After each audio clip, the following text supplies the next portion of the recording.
Assalamualaikum warahmatullahi wabarakatuh. Alhamdulillahilladzi hadana li hada wa ma kunna linahtadiya laula an hadana Allah.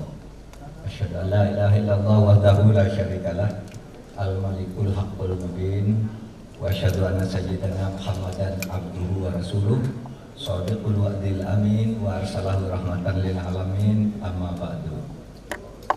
Yang sangat saya hormati sahabat saya sudah cukup lama, Bapak Haji Muhammad Mardiono, Ketua PLD, Ketua Umum DPP Partai Persatuan Pembangunan. Kemudian Saudara Haji Muhammad Arwani Omafi, Sekjen DPP Partai Persatuan Pembangunan. Bapak Amir Uskara, Ketua Fraksi Partai Persatuan Pembangunan DPR RI. Kemudian hadirin sekalian, Bapak Kiai Haji Fadlan Mustafa, Sekretaris Majelis Syariah dan lain-lain yang demi waktu tidak saya sebut satu persatu di sini. Nah, yang saya tahu ini adalah pimpinan dan anggota DPRD provinsi dan kabupaten kota dari fraksi Partai Persatuan Pembangunan. Dan sekalian, pertama, mari kita bersyukur hari ini kita bertemu di dalam sebuah forum yang sangat penting, yaitu acara yang kita semua mengadakan workshop. Workshop itu dalam bahasa umumnya semacam dialog, pembahasan, bahtul, masail juga bisa, atau halakoh, diskusi. Untuk materi acara kebijakan politik hukum dalam mengawal demokrasi di Indonesia, tentu peran Partai Persatuan Pembangunan terutama di tingkat DPRD dalam menyusun politik hukum daerah untuk melaksanakan politik hukum nasional. Saudara sekalian, saya ingin menegaskan, politik hukum itu artinya kebijakan hukum, arah tentang hukum yang harus dibuat dan dilaksanakan, arah tentang hukum yang harus dibuat dan dilaksanakan untuk melaksanakan upaya mencapai tujuan negara. Jadi politik hukum itu bagus karena dia memberi arah apa yang harus dilakukan sebagai kebijakan negara untuk membuat dan menegakkan hukum. Itu satu. Yang sering keliru, orang mengacaukan istilah politik hukum ini dengan politisasi hukum. Misalnya ada satu kasus hukum ditangani oleh polisi, lalu polisinya bermain mata dengan mafia, lalu orang mengatakan, oh, itu politik hukumnya salah. Itu bukan politik hukum, itu politisasi hukum. Politisasi hukum itu tidak bagus kalau dalam penegakan hukum, karena politisasi hukum itu menggunakan politik untuk mempengaruhi pelaksanaan hukum. Tapi kalau politik hukum itu membuat konsep-konsep politik yang ideal untuk membuat aturan hukum dan melaksanakan di lapangan. Nah, saudara sekalian, bertitik tolak dari ini, saya hanya akan bicara dua hal kecil di sini. Pertama, kalau kita bicara politik hukum, berarti berbicara tentang pembangunan hukum. secara teoritis pembangunan hukum itu dimanapun di dunia ini berdasar teori yang umum berlaku, pembangunan hukum itu mencakup 3 subsistem pembangunan hukum. Yang pertama, isi hukum, legal substance. Itu deh, kalau membuat hukum itu isi aturannya gimana itu, di pusat bagaimana, di daerah bagaimana. Yang kedua, legal structure, yaitu aparat penegak hukum. Lalu yang ketiga, legal culture, budaya hukum atau penghayatan hukum masyarakat dan pemerintah. Saudara sekalian, secara umum isi aturan-aturan hukum kita itu kalau dalam rangka membangun demokrasi dan ketertiban masyarakat, isi aturan-aturannya itu sudah cukup bagus. Aturannya, isi aturan, legal substance. Kita sudah mengatur semua yang kita perlukan dan sudah bagus semua naskah akademiknya. Isi aturan hukum, apakah perlu ada pembaruan? Perlu. Karena memang hukum itu selalu diperbarui, selalu diubah sesuai dengan kebutuhan terbaru dari perkembangan masyarakat. Maka ada dalil tuh, hukum itu selalu berubah sesuai dengan perubahan masyarakat. Nah, kalau orang P3 yang berbasis Islam itu ikut dalil juga, yang judulnya itu la yungkaru tawayyurul ahkam bi tawayyiril azman wal amkan wal awaid.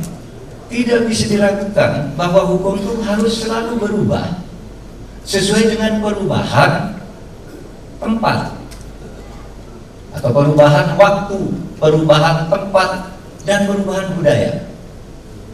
Jadi hukum itu untuk lingkungan sosialnya. Nah sekarang misalnya hukum yang 5 tahun lalu sudah selesai diberlakukan, misalnya hukum tentang hukum darurat COVID. Nah sekarang udah lewat, ya hukumnya berubah tentang pelaksanaan kedaruratan itu.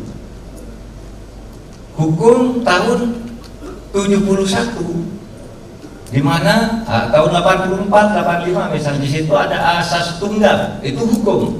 Nah sekarang berubah, tidak ada lagi asas tunggal karena berubah sesuai dengan perubahan waktu. Waktu itu dipengaruhi juga oleh pergolakan pemikiran dan aspirasi di dalam masyarakat. Jadi hukum dari sudut isi di Indonesia sudah bagus, boleh diubah, boleh, makanya ada prolegnas, ada prolegda yang saya lihat di beberapa daerah belum ada prolegda ini. Nah saudara, kalau saya tadi katakan hukum itu ada 3 unsur, satu isinya legal substance, lalu yang rusak di Indonesia itu hukum adalah di legal structure-nya, di aparat penegak hukum itu banyak rusak, saudara. Di mana kita tahu itu? Ya dari pengalaman kita sehari-hari, pemberitaan di media, betapa seringkali ketidakadilan itu terjadi di tengah-tengah masyarakat di berbagai daerah. Wah itu kan subjektif. Baik, kalau itu dianggap subjektif, saya sampaikan, saya kemukakan kepada saudara tentang hasil survei lembaga nasional maupun lembaga internasional. Hasil jajak pendapat Transparansi Internasional itu menyebut di Indonesia itu penegakan hukum itu jatuh, merosot. Saudara, pada era reformasi baru bangun, indeks persepsi penegakan hukum itu 20. Itu tahun 1998. Itu indeks persepsi penegakan 20, dari 140 negara kita buncit 20. Sesudah reformasi tahun 89 dan seterusnya sampai tahun 2021 naik terus sampai mencapai angka 38. Dari 139 negara, kita indeks persepsinya itu sudah naik. Kalau tadi 20, sekarang 38. Tetapi pada tahun 2022 jatuh lagi, jatuh menjadi 34. Padahal untuk mencapai 1 itu setahun naik 1, kadangkala tahun berikutnya turun 1. Nah ini naik 1 terus jatuh ke 34. Jadi korupsi dan penegakan hukum terendah selama era reformasi itu memang terjadi pada tahun 2022 berdasar jajak pendapat. Sampai dulu Presiden Jokowi habis dari acara 2 abad Nahdlatul Ulama di Sidoarjo, habis pidato langsung pulang kami, lalu memanggil Ketua KPK, memanggil Kejaksaan Agung, mengambil Kapolri. Presiden kecewa, kenapa ini hukum yang kemarin sudah naik 1 kok jadi anjlok sekarang? Ayo perbaiki. Saudara masih ingat tuh peristiwa tahun 8 Februari tahun ini Presiden konferensi pers berbicara dengan para penegak hukum, agak marah karena hukum jatuh, padahal semua sudah dilakukan untuk memperbaiki hukum itu. Nah, saudara sekalian, jadi di mana ini masalahnya? Di aparat. Aparatnya itu ada di mana? Nah ini hati-hati. Pertama ada di institusi-institusi pemerintah,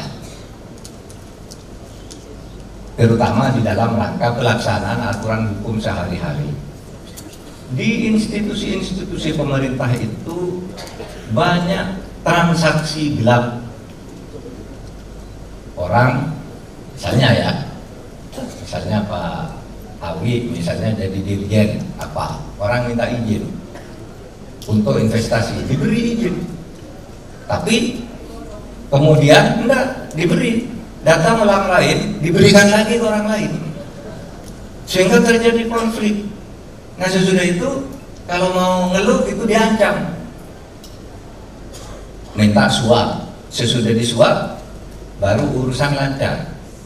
Tapi kalau yang nyuap ini ketangkap, lalu yang menyuap yang disalahkan, padahal dia itu sebenarnya diperas, bukan menyuap. Itu yang banyak terjadi. Bapak Mahfud tuh bilang ini hasil jajak pendapat, konflik of interest banyak sekali, izin-izin usaha pertambangan dan macam-macam sudah dimiliki orang, diberi lagi ke orang lain. Yang banyak terjadi ini kalau di daerah nih, bupati memberi izin usaha pertambangan atau perhutanan atau apa, bupati kasih, sudah dikasih. Begitu ada pilkada baru, bupati yang menang memberikan lagi izin di atas itu. Karena apa? Memberi kepada siapa? Kepada orang yang menjadi cukup. Misalnya jadi bupati dulu dipelajari oleh Pak Mahfud, lalu izin usaha yang sudah diberikan ke Pak Mardiono diberikan lagi ke Pak Mahfud, sehingga di atas tanah izin itu bertumpuk-tumpuk, setiap ganti kepala daerah ganti lagi. Ini yang menyebabkan seperti peristiwa Rempang dan terjadi seperti itu. Izin sudah resmi diberikan oleh pemerintah yang baru, diberikan lagi ke yang baru, diberikan lagi sampai menumpuk 5. Jadi ini di aparat, di institusi-institusi pemerintah. Saudara jangan lupa juga, berdasarkan hasil jajak pendapat itu, hasil CG Transparansi Internasional, hal yang seperti ini terjadi juga di legislatif. Itu tadi kan saya sebut pemerintah dulu lah yang banyak. Apa legislatif ini? Legislatif juga iya. Transaksi di dalam pembuatan perda, transaksi di dalam pembuatan isi undang-undang di DPR, transaksi di dalam penyusunan APBD antara pengusaha, kepala daerah bersama tokoh-tokoh di DPRD. Tangkapi semua kan yang di Jambi itu kan 3 segi itu kan. Yang contoh aja, maaf yang kalau ada yang dari Jambi itu contoh saja karena sudah dipenjarakan. Nah yang seperti itu banyak, saudara. Di yudikatif, di pengadilan juga banyak jual beli perkara tuh. Pak Mahfud tuh tahu, dia tahu. Misalnya Menko Polhukam kan selalu dapat laporan, tangkap hakimnya. Kalau ada hakim ditangkap kan saya mesti mendapat laporan. Pak hakim ini udah ditangkap, apa kasusnya ini, hakim agung ada, hakim tinggi ada, hakim tipikor di daerah juga ada. Saudara sekalian, inilah kondisi penegakan hukum kita di Indonesia. Tetapi ingin saya katakan kepada saudara, secara keseluruhan penegakan hukum itu sudah cukup. Itu tadi kasus per kasus yang banyak menjadi penyakit sehingga indeks persepsinya itu turun dari 38 ke 34. Kalau saudara bertanya kepada pemerintah, pemerintah, apa yang kamu lakukan kok bisa turun? Nah itu tadi penjelasannya. Ada di eksekutif, di legislatif, yudikatif, di pusat dan di daerah. Kita terus berusaha. Oleh karena kita terus berusaha, kalau dilihat dari sudut tindakan, kalau disiap dari sudut tindakan, bukan dari sudut jumlah peristiwanya yang menyebabkan ambruk itu, tindakan penegakan, saudara. Indeks persepsi hukum kita itu naik. Tadi indeks persepsi korupsi karena penegakannya, tapi tindakannya. Dari mana saudara naik? Saudara bisa baca hasil jajak pendapat Kompas yang terakhir. Litbang Kompas. Kan hebat tuh menyebut bidang politik dan keamanan itu memberi angka tertinggi, nilai terbaik.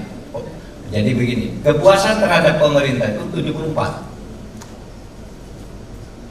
Yang tertinggi sumbangan terhadap 74 itu adalah Polkam. Berapa dia? 76, lebih tinggi dari rata-rata terhadap pemerintah pusat dan daerah. 76. Indeks penegakan hukum 64. Ketika saya dipanggil oleh Presiden Jokowi tanggal 21 Oktober, Pak Mahfud, penegakan hukum di Indonesia rendah. Ini hasil jajak pendapat. Catat, 49,1, tidak sampai 50. Nah hasil tidak pendapat Kompas yang terakhir itu, yang September itu, kita sudah berada di angka 64. Naik. Tetapi pemberantasan korupsi itu diganggu oleh faktor-faktor politik, konflik of interest di DPR maupun di pemerintah, dan mafia di tingkat pengadilan. Nah, saudara sekalian, bagaimana dengan legal culture? Legal culture itu tadi yang pertama itu kan legal substance, isi aturannya sudah oke. Legal structure-nya buruk. Legal culture, ada yang mengatakan budaya hukum kita itu jelek. Apa iya? Iya Pak, kalau orang Indonesia itu nggak tertib. Bahkan hanya mengatakan budaya korupsinya gila. Saudara, hasil diskusi saya dengan beberapa pakar dan pengalaman saya mengajar ilmu politik hukum selama puluhan tahun. Kenapa di Indonesia itu masyarakatnya terlihat damai? Karena budaya hukum masyarakat Indonesia itu bagus. Budaya korupsi itu hanya ada di kota-kota, ada di elit. Hedonis hanya ada di masyarakat perkotaan, tapi kalau di desanya di mana saudara menjadi atau tinggal di sana, itu budaya hukumnya jangan bagus karena masyarakat itu menyelesaikan konfliknya berdasar restoratif justice. Di Indonesia itu ada banyak sekali masalah hukum di desa-desa, tapi itu diselesaikan secara damai oleh tokoh-tokoh adat, tokoh agama, oleh lurah dan sebagainya. Sehingga kita sekarang kebijakan hukumnya ke atas. Kita harus tegas memberi kepastian hukum dan penegakan hukum itu ke birokrasi pengusaha tadi, karena investor itu datang ke saya itu, saudara, Pak gimana kami ini mau berusaha dengan baik, kalau kami ikut prosedur biasa tidak nyuap, kami mati di bulan membunuh perusahaan kami. Tapi kalau kami menyuap, kami ditangkap. Bagaimana kami mau maju perusahaan seperti itu? Oh, kalau begitu jawabannya ke depan harus ada kepastian hukum dan penegakan hukum tanpa pandang bulu. Iya kan, saudara sering baca tuh di koran, orang ditangkap itu karena nyuap. Sesudah di pengadilan dia bilang, Pak, kalau saya nggak bayar, nggak keluar izin saya. Saya punya mau investasi 200 juta US dollar. Sudah daftar katanya iya. Ternyata izinnya nggak keluar sampai setahun, 2 tahun, 3 tahun. Uangnya nggak berjalan. Tapi kalau diurus lewat bawah meja, izinnya cepat keluar meskipun baru masuk hari ini. Itu yang terjadi. Kalau nggak nyuap, izinnya nggak jalan, nggak keluar. Kalau nyuap, diserahkan ke KPK atau polisi atau kejaksaan. Susah. Oleh sebab itu ke depan ini yang harus juga. Nah, ke bawah politik hukum ke depan kita itu memberi perlindungan terhadap rakyat kecil, karena ini rakyat kecilnya terkena mafia juga oleh backing mafia. Aparat membacking penambangan gelap itu banyaklah, bukan rahasia. Saya punya cerita begini. Suatu hari Presiden mengumumkan penghentian ekspor kelapa sawit. Semua kapal yang sudah ada di Indonesia untuk membawa kelapa sawit keluar berhenti, nggak boleh ngangkut. Padahal sudah mau berangkat ke berbagai negara. Tapi 2 hari kemudian, berdasar pertimbangan ekonomis, politis, dibuka lagi jalan. Nah, saudara, lalu ada. Seharusnya begitu Presiden katakan kapal yang keluar itu supaya segera dilepas, ada berangkat ke negaranya masing-masing, ya, bukan ke kelapa sawit, batu bara, agar berangkat ke negaranya masing-masing udah lepas. Kita kebijakan itu tidak lagi nutup. Itu saudara, untuk keluar itu yang bisa keluar itu yang bayar di pelabuhan kepada petugas. Sehingga ada seorang melapor kepada saya, Pak, kami ini mau berangkat ke Hong Kong, membawa muatan kapal besar. Kalau kami hari Jumat tidak sampai ke Hong Kong, kami melanggar kontrak. Berarti kami kena denda, perusahaan kami rugi, perusahaan transportasinya itu. Tapi ini kami mau keluar, nggak boleh. Padahal kata Presiden sudah harus berangkat. Nah, saya minta nomor kapalnya. Nomor kapalnya berapa? Nomor kapalnya, kasih nomor kapal sekian. Saya telepon Menteri SDM, Pak Arifin, saya bilang, itu ada kapal. Bapak kan dapat kebijakan berita tuh, kapal-kapal yang bawa batu bara itu suruh lepas keluar. Iya Pak, ini ada kapal yang belum boleh ini. Udah nunggu, ditanya syaratnya udah terpenuhi, tapi tidak diberangkatkan juga. Padahal kalau dia tidak sampai hari Jumat ke Hong Kong, ini merusak perjanjian dan merusak kinerja perusahaan di sana yang sudah siap menunggu ini. Oke, mana nomor kapalnya, kata Pak Arifin. Nomor kapalnya itu jam 11 saya telepon Pak Arifin. Saudara, jam 5 orang yang melapor kepada saya itu datang lagi, Pak, terima kasih atas bantuan Bapak. Tadi sore 126 kapal langsung dilepas semua. Nah, saudara, maksud saya bukan karena saya. Berarti di situ itu ada mafianya. Baru harus diketok pakai menterinya, pakai Pak Arifin. Diperintahkan semua lepas. Kalau tidak, saya tim ke sana langsung dilepas semua. Bukan hanya satu kapal, 126 kapal yang ditahan di situ. Kenapa? Orang sudah lepas. Harus pakai gini. Ini hukum kita nih di tingkat aparat ini. Nah, kalau di tingkat kehidupan masyarakat sehari-hari itu saudara bantu penegakan restoratif justice. Hukum itu sebagai sarana untuk membangun yang harmoni, ketertiban di dalam masyarakat, kerukunan, itu restoratif justice. Sehingga kalau hal-hal sepele gitu nggak perlu dibawa ke pengadilan, selesaikan aja dulu. Orang mencuri buah semangka 5 biji gitu, itu kalau mau ikut hukum pidana biasa ya mengambil barang orang lain dengan maksud untuk dimiliki secara melawan hukum, itu adalah pencurian. 7 tahun hukumannya meskipun hanya 5 semangka. Nah kalau yang begitu meskipun memenuhi unsur hukum pidana, itu supaya didamaikan saja, suruh kembalikan dengan uang yang setara, atau saudara yang mengganti karena yang mencuri orang miskin lalu diganti, sudahlah saya yang ganti, nggak usah ribut-ribut. Itu namanya restoratif justice, keadilan yang memberi jaminan berdasarkan soal-soal kecil. Nah, restoratif justice ini sekarang sudah ada aturannya. Mahkamah Agung sudah mengeluarkan bahwa setiap perkara pidana yang bisa dibayar denda 2.500.000 ke bawah itu tidak usah dibawa ke pengadilan, ganti saja di tempat atau store. Kalau itu setoran kepada negara, store langsung di situ, tidak usah ke pengadilan. Itu namanya restoratif justice.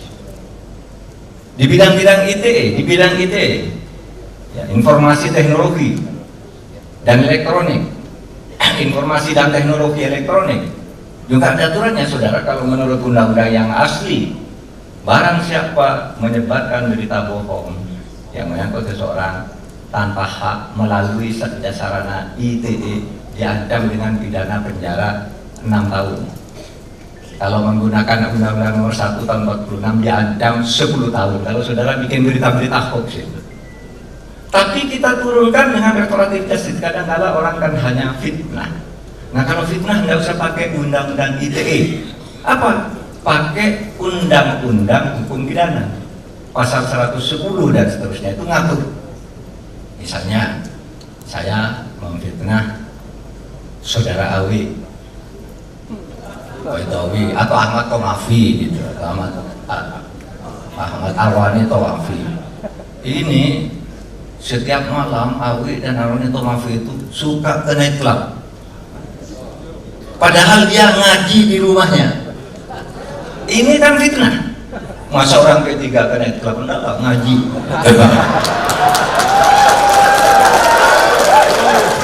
Tahlilan. Iyalah, kalau di P3 enggak ada yang suka begitu. Saya memfitnah begitu. Saya memfitnah. Lalu dia nggak terima. Kalau saya nulis itu pakai WhatsApp, Twitter, ancaman hukumannya bisa 6 tahun atau 10 tahun, tergantung undang-undang mana yang pakai. Kalau pakai Undang-Undang Nomor 1 Tahun 46, 10 tahun. Kalau pakai Undang-Undang ITE 6 tahun. Tapi kalau kita melakukan hukum pidana, itu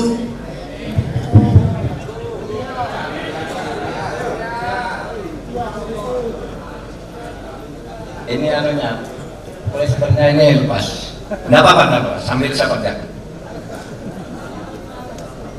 Kalau undang-undang hukum pidana itu ancamannya 9 bulan. 9 bulan itu bisa damai. Bisa direstoratif justice, ketemu kamu saling memaafkan, selesai. Itu namanya restoratif justice. Arah kebijakan hukum kita sekarang agar penjara tidak penuh. Misalnya saudara Arwani mengatakan, sudah, pokoknya kamu ngaku aja bahwa kamu bohong ketika kamu menulis saya ada di nightclub, saya sedang ada di pondok pesantren ini fotonya, kamu akui ke masyarakat, saling maafkan, selesai, tidak usah penjara. Itu namanya restoratif justice meskipun sudah memenuhi unsur hukum pidana. Nah, saudara sekalian, itu tentang arah kebijakan politik hukum kita dan problemanya. Sekarang saya ingin sampaikan secara spesifik, karena Partai Persatuan Pembangunan ini adalah partai Islam, maka mari kita nilai ini dari sudut bagaimana kita sebagai partai Islam memperjuangkan nilai-nilai hukum yang bagus seperti ini, benar atau tidak. Saudara sekalian, ini terkait dengan konsep bernegara kita.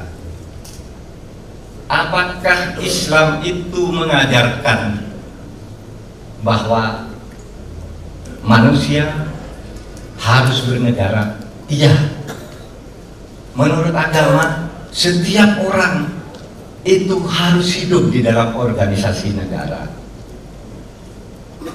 Di dalam Al-Quran banyak ayat-ayat yang mengatakan tentang adanya negara. Doa saudara itu selalu mengatakan Qulillahumma malikul mulk. Itu mulk itu artinya negara, kekuasaan. Ada alladzi lam yuklad mithluha fil bilad. Itu bilad ini negara. Ada kata negara dalam Islam. Ada kata as-sultan, itu ada di Al-Quran, itu kekuasaan negara. Ada kata balad, tadi ada bilad, ada balad, wahadal baladil amin, ini negara. Oleh sebab itu Islam mengajarkan hidup bernegara.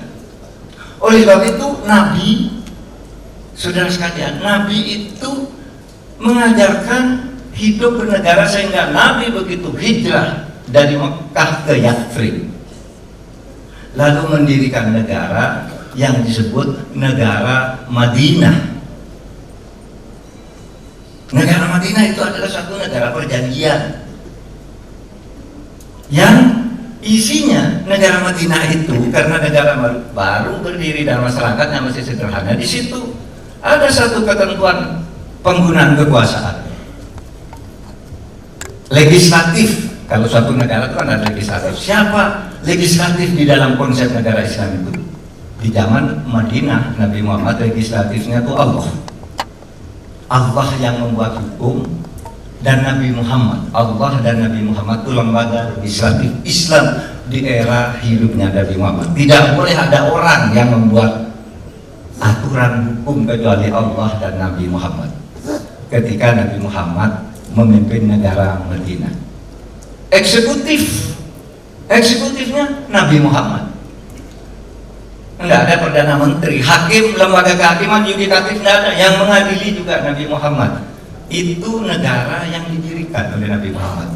Tetapi negara yang didirikan Nabi Muhammad pada abad ke-6 itu, saudara, itu sudah sesuai dengan teori modern tentang negara yang lahir pada tahun 1933 di dalam konferensi internasional namanya Konferensi Montevideo, yang menyebutkan bahwa setiap negara bisa disebut negara dan bisa bergabung ke PBB lah. Itu satu, kalau ada rakyatnya. Itu Nabi Muhammad punya rakyat di Madinah namanya. Yang kedua, ada pemerintahnya Nabi Muhammad di Madinah. Yang ketiga, ada wilayahnya di Madinah.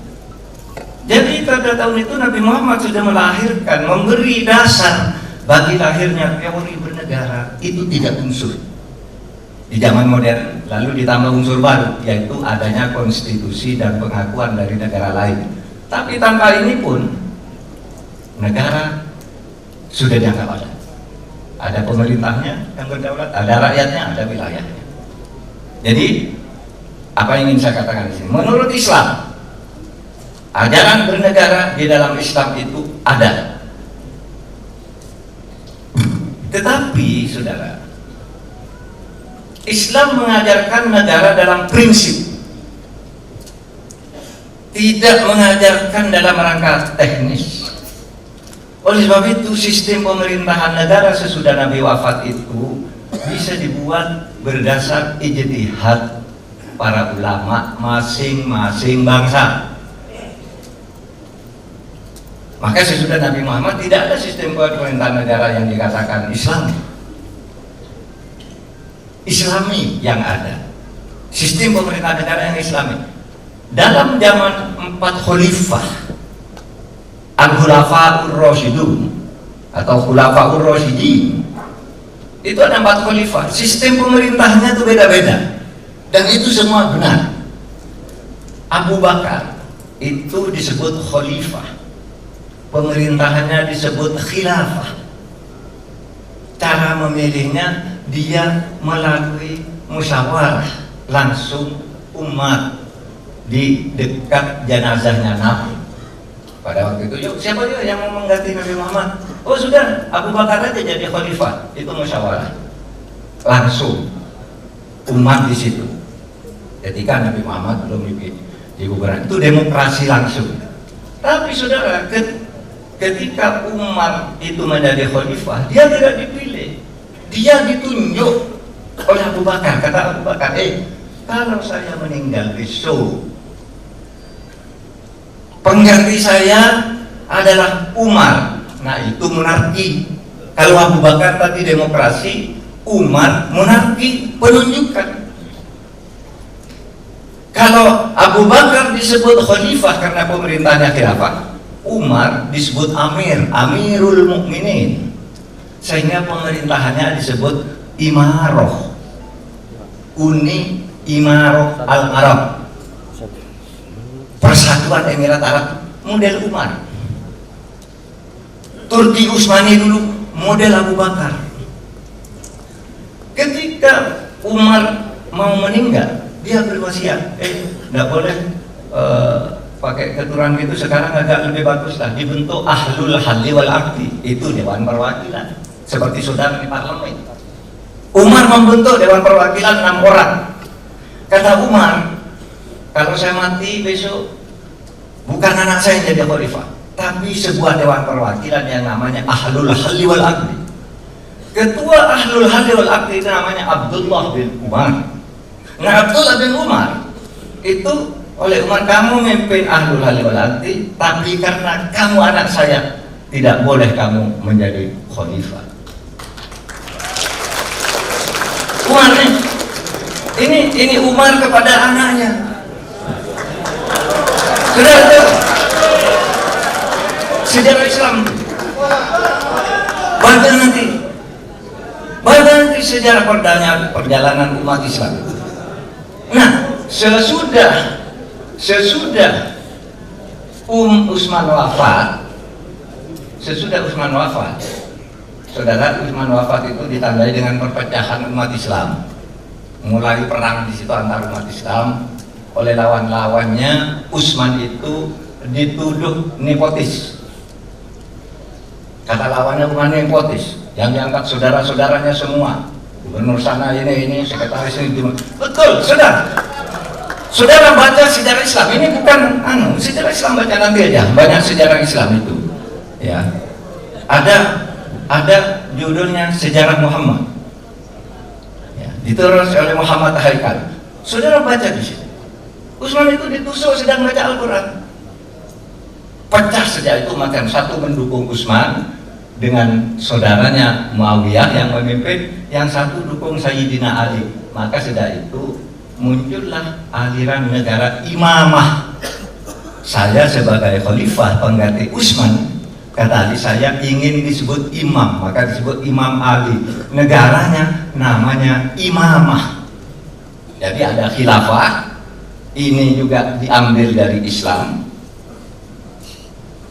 Imaroh atau imaroh dari Amir Sayyidina Umar, kemudian imamah Imam Ali.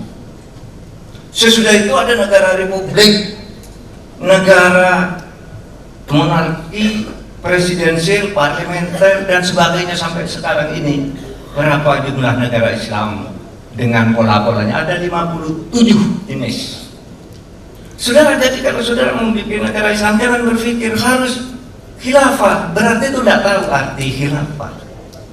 Khilafah itu jenis yang merupakan artinya pemerintahan yang diterjemahkan oleh Abu Bakar. Khilafah, saya khilafah sebagai pengganti. Tapi Umar namanya imar, saya amir, bukan khalifah. Disebut amirul mukminin, disebut amirul mukminin. Kalau imam saudara disebut Imam Ali. Semua itu menurun, mengistimbat dari cara berpikir Nabi Muhammad.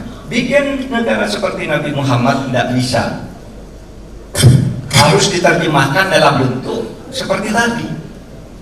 Apa? Karena Nabi Muhammad kan yang harus jadi kepala negaranya harus nabi. Sekarang tidak ada nabi.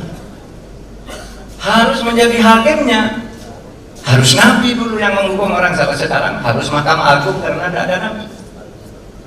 Yang buat aturan sekarang Allah tidak lagi menurunkan wahyu Nabi Muhammad sudah wafat, berarti legislatifnya sekarang kalau ada perkembangan baru harus DPR, gitu kan?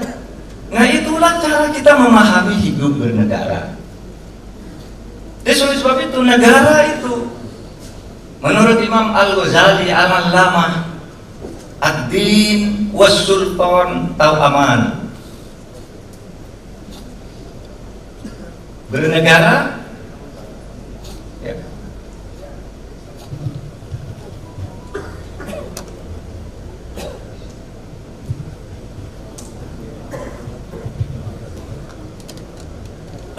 Bernegara dan punya kekuasaan politik itu dua saudara kembar, tahu aman. Anda punya agama, ya, beragama dan punya kekuasaan politik negara itu dua saudara kembar. Anda ingin beragama dengan baik, Anda harus beragama dengan baik. Anda ingin beragama dengan baik, harus punya negara. Apa fungsinya? Ad-dinu usun was-sultanu harisun. Agama itu dasar yang mendasari kamu berjuang agar kamu selalu. Sedangkan kekuasaan politik itu adalah pengawal perjuanganmu. Oleh sebab itu mempunyai kekuasaan politik itu menjadi wajib sebenarnya. Ada yang mengatakan berpolitik haram, enggak. Nabi Muhammad itu pertama mendirikan politik. Negara itu artinya politik. Polis itu artinya politik. Polis dalam bahasa Yunani itu artinya harfiahnya negara. Bentuknya polis itu organisasi politik, pembuatan kebijakan negara. Nah, saudara sekalian, lalu sekarang Pak, kalau kita membentuk negara seperti itu, bagaimana kami orang-orang P3 yang partai Islam ini menuangkan nilai-nilai keislaman terhadap hukum-hukum arah politik, hukum nasional? Tadi saya dibisiki oleh Pak Awid, Pak itu visi misi calon presiden dan wakil presiden, Pak, nilai-nilai Islam harus masuk, Pak. Nah begitu memang, dan itu boleh. Tapi nilai Islam yang mana? Nah, begini, saudara, dulu ketika kita mau merdeka itu ada perdebatan. Kita ini mau mendirikan negara Islam atau negara sekuler. Terjadi perdebatan, akhirnya kompromi menjadi negara Pancasila. Ini bukan negara Islam, tapi bukan negara sekuler. Islam di mana? Islam boleh hidup di bawah perlindungan negara, tapi agama boleh hidup juga di bawah perlindungan negara. Terus pengambilan keputusan ini kan demokrasi. Nah, sehingga dibatasi waktu itu kita menjadikan negara Pancasila sebagai mitsaqon ghalidz, kesepakatan agung, karena para tokoh agama kita, Kiai Ahmad Dahlan, Bagus Hatibusomo, Kiai Mansur, Hasim As'ari, Wahid Hasim, Agus Salim, Abu Gus Nukrosuiso, bertemu dengan Bung Karno yang juga tokoh Islam, Bung Karno Hatta Yamin, bersepakat kita mendirikan negara Islam, tapi mendirikan negara Pancasila. Di mana negara Islam di situ? Islam bisa masuk. Islam masuk dengan cara menerapkan maqasidus syar'i, yaitu negara yang memberlakukan 5 hal. Meskipun negaranya bukan negara Islam, tapi kalau 5 hal ini ada, maka itu namanya Islami. Apa itu? 1. Hifdzul din, menjaga agar setiap orang bebas melaksanakan ajaran agamanya. Itu fikih itu. Di negara di mana setiap orang bebas beribadah, bebas pergi haji, itu sudah Islami. Yang kedua, hifdzun nafas, menjaga keselamatan jiwa setiap orang agar tidak mudah dibunuh, dibom dan sebagainya. Maka ada hukum pidana, dilarang membunuh, dilarang ngebom, ada hukumannya. Itu namanya hifdzun nafas. Lalu hifdzul mal, menjaga hak milik setiap orang, kekayaan setiap orang dijaga oleh negara, dilindungi. Siapa mencuri punya orang tarik hukum. Siapa punya utang ke harta benda, ganti bayar. Kalau ada harta benda banyak, yang punya mati, ada hukum warisnya. Itu namanya hifdzul mal. Lalu hifdzul akal, menjaga akal sehat. Oleh sebab itu Islam melarang kamu mabuk-mabukan, karena mabuk itu merusak akal sehat. Di Indonesia juga ada larangan mabuk-mabukan. Tapi karena tidak semua agama melarang mabuk-mabukan, maka mengatakan, kamu jangan mabuk di depan umum. Jangan jual barang yang memabukkan sembarangan. Kalau mau beli barang yang memabukkan, menjual, itu tokonya di sana. Ada merek sertifikasi halal agar akal sehat itu tumbuh. Lalu hifdzun nasab, menjaga kemurnian keturunan. Nah, ini semua sudah ada nih di negara Pancasila. Sehingga dengan demikian saudara berjuang di dalam restoratif justice, pemberantasan korupsi yang saya sebutkan di dalam politik hukum nasional itu, lalu masuk ke dalam dalil hukum yang baru, dalil usul fikihnya itu bunyinya itu al-ibratu fil Islam bil jauhar la bil madhar. Pedoman dasar kamu perjuangkan Islam, tidak usah pakai bendera partai Islam ini, lambang la ilaha illallah, lambang, tidak usah pakai itu. Apa? Bil jauhar, dengan nilai-nilai substansinya, dengan mutiara Islamnya tadi. Mutiara Islam itu tadi apa? Mutiara Islam tadi al-maqasid asy-syar'i tadi, kemaslahatan umum. Ya, masuk dari situ saudara. Mau bikin hukum apa di daerah saudara, masuk di situ tuh. Nilai-nilai Islam dimasukkan di situ. Tidak usah harus disebut perda Islam ini, perda Islam. Masuk ke dalam proses hukum lingkungan di daerah ini, hukum laut di daerah ini, begini-begini. Masukkan nilai-nilai kemaslahatan yang 5 itu.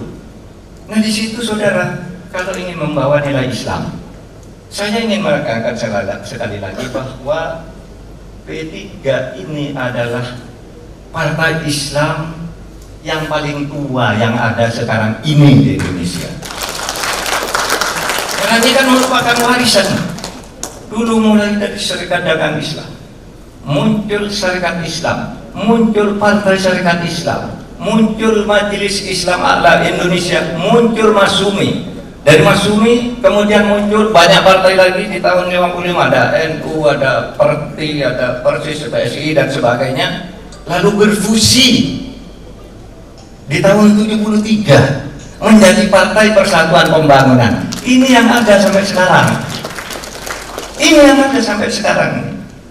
Dan nilai-nilai kejuangan yang dibangun oleh tokoh-tokoh Islam yang bersama dulu di tahun sejak awal abad ke-20 itu, yang dibangun apa saudara? Yang dibangun wasatiyah Islam. Islam yang adil, Islam yang ramah. Inilah yang sekarang yang dianut oleh pemerintah. Saya kira sebagian besar saudara ini ikut ormas yang menganut wasatiyah Islam ini, karena wasatiyah Islam itu dikonsepkan oleh 1. Majelis Ulama Indonesia, 2. Nahdlatul Ulama, 3. Muhammadiyah dan ormas-ormas Islam lain. Itu wasatiyah Islam yang dianut, di mana Islam itu bersikap toleran seperti yang didirikan oleh Nabi Muhammad. Nabi Muhammad itu saudara, yang terakhir sekali, Nabi Muhammad itu dulu ketika mendirikan negara itu, saya kalau membaca ini duduk saya berdiri agak merinding. Ternyata isi proklamasi berdirinya negara Madinah itu sama dengan proklamasi kemerdekaan. Coba gini, kemerdekaannya, proklamasi kami bangsa Indonesia dengan ini menyatakan kemerdekaan Indonesia. Hal-hal yang mengenai pemindahan kekuasaan dan lain-lainnya diselenggarakan dengan cara saksama dan dalam tempo yang sesingkat-singkat. 1, ada kata bangsa, merdeka, dan berjihad untuk mengambil alih kekuasaan dari penjajah. Itu proklamasi. Nabi Muhammad sama ini. Ketika berdiri Nabi Muhammad begini, mendirikan, pindah ke Yasrib, lalu dia kumpulkan penduduk Madinah.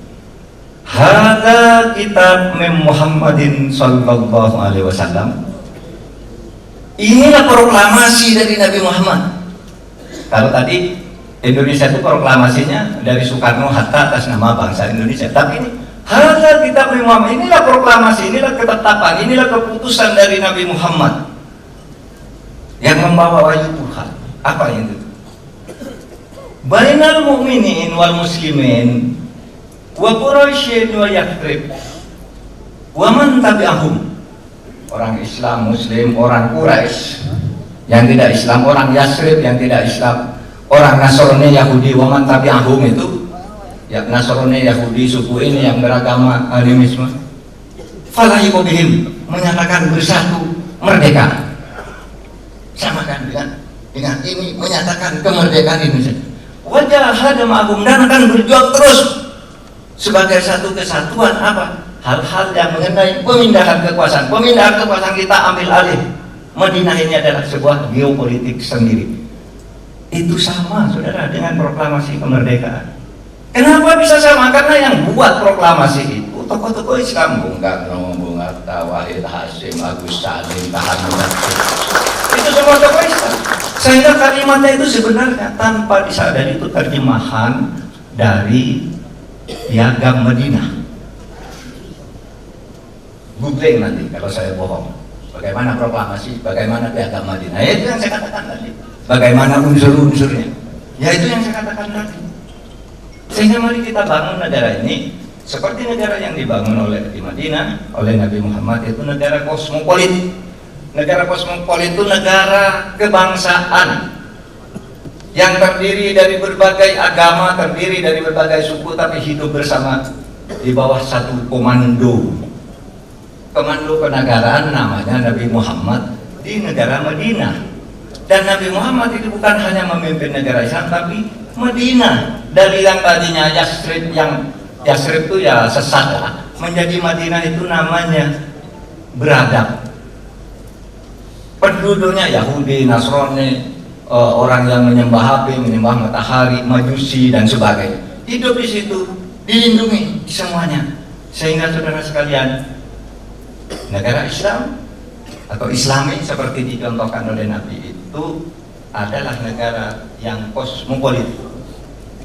Hidup bersama di dalam kewargaan, di dalam perbedaan suku, perbedaan agama, dengan catatan kita mempertemukan hal-hal yang sama, tetapi membiarkan hal-hal yang memang berbeda. Akidah itu berbeda, tapi ada hal yang sama. Kalau dalam Al-Quran itu disebut begini, Qul ta'alau ila kalimatin sawa.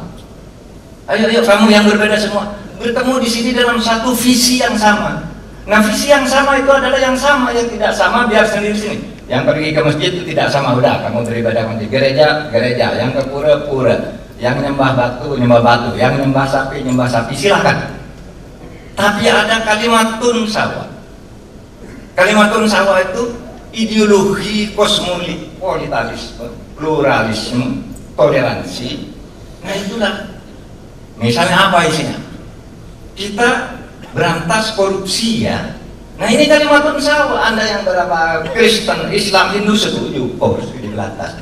Karena apa? Karena kalimatun sawa. Kita buat pemilu yang adil ya, itu kalimatun sawa. Kita tegakkan hukum dengan baik ya, itu kalimatun sawa. Nah yang urusan ibadah itu bukan kalimatun sawa, itu urusan pribadi.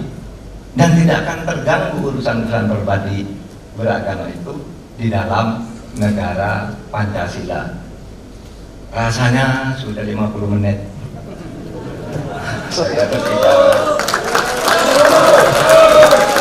Saya mengucapkan terima kasih. Saya tadi menjanjikan dialog kalau mau, tapi waktunya udah habis. Tapi terserah saja kepada Pak Moderator, Pak Awid. Assalamualaikum warahmatullahi wabarakatuh.